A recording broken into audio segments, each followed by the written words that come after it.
ETF index mutual funds నేర్చుకుని stock మార్కెట్లో రాణించాలనుకుంటున్నారా? వెంటనే ఈ నెంబర్కి కాల్ చేయండి. ప్రెసెంట్ మనతో పాటు ఉన్నారు TEDx speaker, legendary award winner in real estate, realtor oxygen founder and CEO doctor Nandi Rameshwar Rao గారు. నమస్తే సార్. నమస్తే అమ్మా. సార్, మామూలుగా మనకి పర్సనల్ లోన్ కావాలంటే బ్యాంక్స్ శాలరీ అడుగుతారు, మంచి శాలరీ ఉండి క్రెడిట్ స్కోర్ బాగుంది అనుకుంటే శాంక్షన్ చేసేస్తారు.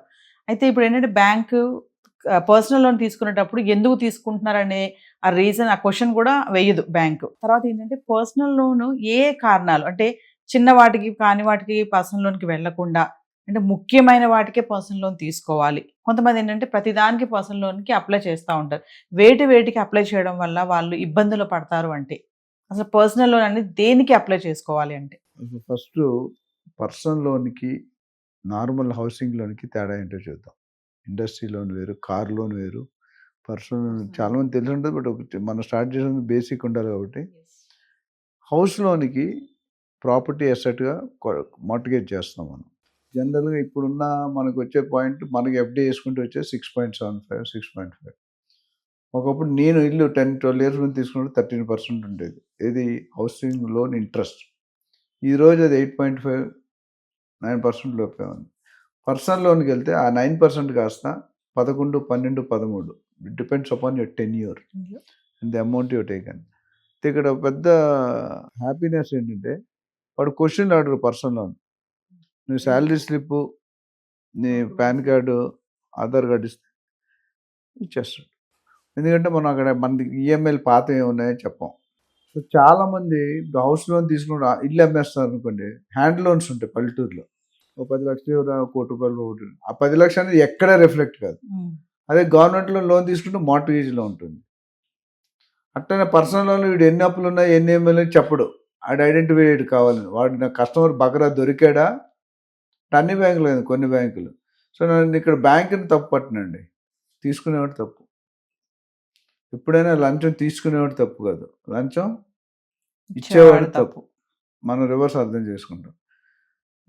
మంచి చక్కటి ఎగ్జాంపుల్ లాస్ట్ ఇయర్స్లో మన తెలంగాణ, ఏపీ ప్రభుత్వాలు 7 లక్షల కోట్లు, అక్కడ 10 లక్షల కోట్లు ఆ వడ్డీ కట్టడానికి అప్పు చేస్తున్నారు. Something like that. పాత అప్పు తీర్చడానికి డబ్బులు లేవు. ఆ వడ్డీ అప్పు తీరిస్తే పర్వాలేదు, వడ్డీ కట్టడానికి తీసుకుంటాం. That is how we are not able to generate revenue. Growth అనేది కొద్ది స్లో అయింది. యునైటెడ్ ఏపీ యూనిట్ చంద్రబాబు గారు చేశారు కదా, సైబరాబాద్ కానీ, ఐటీ పార్క్ కానీ, ఎస్సీజెడ్ కానీ, సైబర్ టవర్. ఇప్పటికీ సైబర్ టవర్స్ అంటే మా వరల్డ్ ప్రపంచంలో మొత్తం ఎవడైనా పల్లెటూరు ఫస్ట్ నాకు రౌండ్ బిల్డింగ్ చూపించి దానికంటే బాబు బిల్డింగ్స్ వచ్చాయి. మీరు అడిగిన క్వశ్చన్కి ఏంటంటే పర్సనల్ లోన్ తీసుకుంటే వచ్చే నష్టాలు ఏంటి, ఎలాంటి పర్పస్ తీసుకోకూడదని మీరు అడిగారు. నేను ఎక్స్పర్ట్ కాదని, బట్ నాకున్న నాలెడ్జ్ కొద్దిగా చెప్తాను. ఫస్ట్ ఈఎంఐలు తీర్చడానికి తీసుకోకూడదు. ఎందుకంటే ఆల్రెడీ మీరు ఒక దగ్గర ఇంట్రెస్ట్ తీసుకొని కడుతున్నారు. జనరల్గా బ్యాంక్ లోన్ తీసుకున్నాను అనుకోండి, మీకు 8-9%. అదే పర్సనల్ లోన్ తీసి వడ్డీ తీరిస్తే డబుల్ ది కాస్ట్ అవుతుంది. అండ్ ఎప్పుడు కూడా స్టాండర్డ్ నామ్స్ ఏంటంటే నీ జీతంలో 40% అంటే ఎక్కువ ఈఎంఐలు ఉంటే వాడు బతుకు కంపల్సరీ కరోడ్పతి నుండి రూడ్పతికి వస్తాడు. అవునా కదా? సో ఈఎంఐ తీర్చడానికి తీసుకోకూడదు.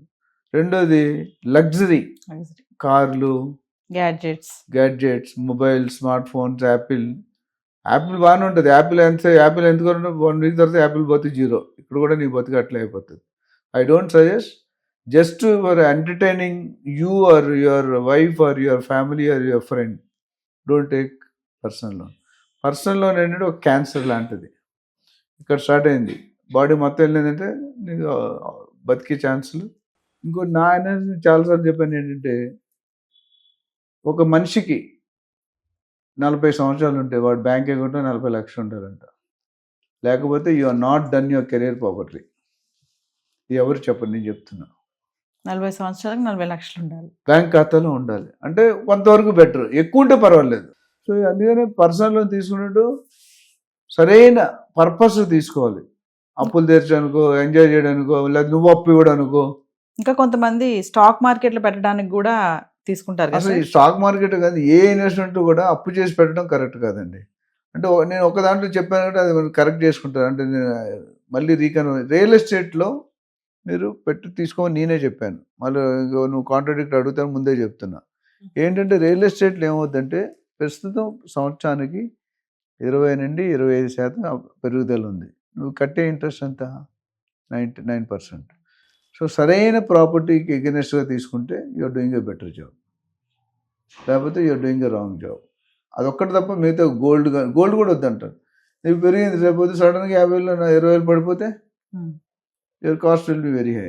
అట్లనే కార్ లోన్స్, కొంతమంది క్రెడిట్ కార్డ్ కట్టడానికి కూడా అప్పు తీసుకుంటారు. క్రెడిట్ కార్డ్ అనేది నేను చెప్పాను అంతకుముందు కూడా, సెల్ ఫోన్కి ల్యాండ్లైన్ తేడా ఏంటి చెప్పు, మీకు ఐడియా ఉంది? Cell phone girl friend, landline wife. Cell phone ఎప్పుడైనా స్వైప్ చేసుకోవచ్చు, మార్చుకోవచ్చు, ఇంకో గ్రేట్ సెల్ ఫోన్ మార్చుకోవచ్చు, ల్యాండ్లైన్ మార్చడానికి లేదు. లైఫ్లో వెరీ ఇంపార్టెంట్ ఫ్యాక్ట్. నేను కామెడీగా చెప్తాను, బట్ సీరియస్ అది. వైఫ్ అనేది ఒకటే వైఫ్ ఉండాలి, 1-2 మతాలు తప్ప. But cell phones there is no limit, and every cell phone is a big danger to you. Card ఇచ్చిన తర్వాత ఆ కార్డు ఎంత బొక్క పడుతుంది, ఎంత కన్నం పడుతుంది అనేది ఇంపార్టెంట్. సో పర్సనల్ లోన్ అనేది వీలైనంత వరకు 99% అవాయిడ్ చేయడం ఎప్పటికీ మంచిది. ఎలిజిబిలిటీ క్రైటీరియా ఉంటుంది, ఈజీ అంటే ఈజీగా క్వాలిఫై అవుతావు. సిబిల్ రేటింగ్ రఫ్గా చూస్తాడు, నీకు ఇన్ఫ్లుయెన్స్ ఉందనుకుంటా బ్యాంక్ మేనేజర్ ఎవరితోనైనా ఇచ్చేస్తాడు. మామూలుగా పర్సనల్ లోన్ అసలు దేనికి వాడాలి సార్, ఎప్పుడు అవసరం తీసుకోవాలి దాన్ని? అంటే దాని పర్పస్ అంటే ఇప్పుడు మనకు వచ్చే ఇన్ఫ్లో బట్టి, మనకు వచ్చే కెపాసిటీ బట్టి, మనకున్న శాలరీ బట్టి, మనకున్న అదర్ ఇన్కమ్ బట్టి డిసైడ్ చేసుకోవాలి. ఇప్పుడు హౌసింగ్ లోన్ తీసుకోవచ్చు, ఎందుకంటే అప్రిషియేషన్ బాగుంది. కార్ లోను, గోల్డ్ లోను, ఇవన్నీ కూడా నాట్ అడ్వైజబుల్. స్టాక్ మార్కెట్, తర్వాత బ్యాకాట్ ఆడడం, దాన్ని కూడా లోన్ తీసుకుని ఉంటాం, మీకు తెలుసో లేదు. మా చిన్నప్పుడు మేము చూసేవాళ్ళం, మా ఫాదర్ ముత్తాతల్లో కోట్లలో ట్రేడింగ్ జరిగేది. ఇప్పుడు కోడిపందాలు, సంక్రాంతి వస్తుంది, కోడిపందాలు డాగా, రెక్క పేర్లు పెడతాడు, వేలు లక్షలు జరుగుతుంది. అది నీకు వస్తుందో రాదో తెలియదు, అది కూడా ఒక మాయాజాలం. సో ఇవన్నీ కూడా అవాయిడ్ చేయడం బెటరు. మీ అబ్బాయి చదువుకి తప్పదంటే పెట్టుకోండి, ఎడ్యుకేషన్లోను. హెల్త్ సార్, హెల్త్ ఆల్రెడీ చాలా ఇన్సూరెన్స్ ఉన్నాయి కాబట్టి మీరు ఇన్సూరెన్స్ కట్టుకున్న బదులు వడ్డీ తీసుకునేవాళ్ళు.